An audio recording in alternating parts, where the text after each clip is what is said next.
When you're out picnicking or celebrating with friends this summer, enjoy tasty treats that are also healthful. Let's see. Fresh peaches and plums, grilled vegetables, crisp cucumbers and carrots, and sticky fattening brownies. Sticky fattening brownies? No. Instead, try my rich, moist, tantalizing, and easy pumpkin pecan squares. That's right, pumpkins aren't just for Halloween. Their vivid yellow meat contains the pigment called beta-cryptozanthin, an antioxidant that reduces colon and lung cancer risk, especially if you're a smoker.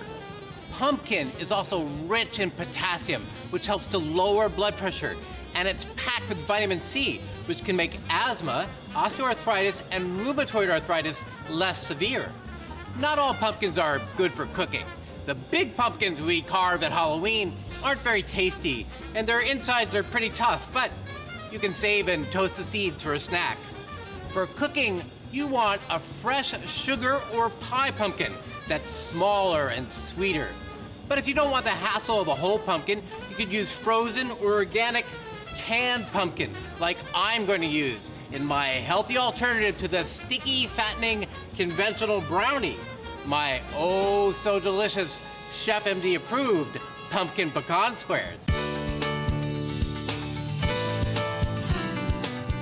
Today, I have a tasty pumpkin dessert that's perfect year-round. My ChefMD approved pumpkin pecan squares. And our food as medicine ingredient today is pumpkin. The vitamin C in pumpkin can reduce the severity of asthma and osteoarthritis and rheumatoid arthritis, and can also prevent the progression of killers like atherosclerosis and diabetic heart disease. And in this dessert, it makes it moist and rich, and it's a great substitute for brownies. It's a great low-carb, low-sugar, relatively high-protein dessert. And it starts with whole wheat pastry flour that settles just like a brownie does and gives you that kind of moist richness that brownies have. You start by heating the oven to 350, which I've already done. And to this flour, you add sweet spices, cinnamon and allspice and ginger, and just a little bit of salt to bring up the flavor. And then a pinch of stevia.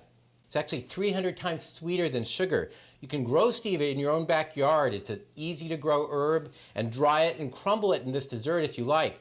Otherwise, you can buy a stevia like this in the grocery store. Look for stevia that has only stevia in the ingredients. It's not chemical, it doesn't adversely affect blood sugar levels, and almost anyone can use it. I think it's the best single sweetener that doesn't have calories in it. If you wanted to use a little sugar or agave or honey, that would be okay too, as long as you used a modest amount. And then finally, a little bit, actually a teaspoon each, of baking soda and baking powder, so this will easily rise. Part of the muffin method is whisking together the dry ingredients so that they're well combined. Here you can mix to your heart's content. It won't toughen the pecan squares. Put this to the side for the moment, and then the wet ingredients. The wet ingredients start with egg whites and then whisk them to add some volume. And to that, you add a little coconut milk. Coconut milk is better than whole milk because its molecules are a little shorter, and the saturated fat in it is not as bad for your arteries as whole milk or dairy products. And I'm using it here because it gives kind of an exotic flavor to the canned pumpkin, which is next. You want pumpkin that, if you use canned pumpkin, that has only one ingredient, pumpkin. Pumpkin's very rich in carotenoids and vitamin C and vitamin A. And here it adds flavor and texture that makes these pecan squares a lot like brownies. Okay, you want to add wet to dry in the muffin method. So you take the dry ingredients and pour the wet ingredients into them.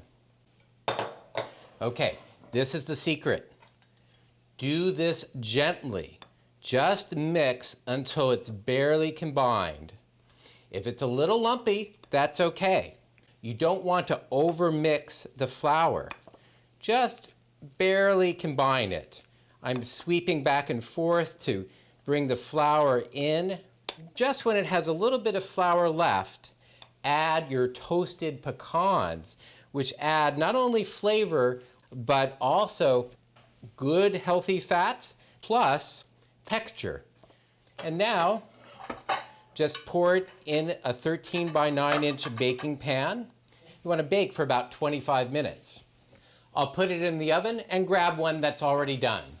You want to cut this into about 16 squares. I'm not going to do it because it's hot, and that's not the best time to eat. You want to eat one that's already cool, like this one. Oh man, you can smell the cinnamon, the ginger. These are beautiful and dense. I can't wait to eat one. For the complete recipe, check out our website. And remember, the fountain of youth starts in the kitchen. Chantani, may you live 100 years. For ChefMD, I'm Dr. John LaPuma.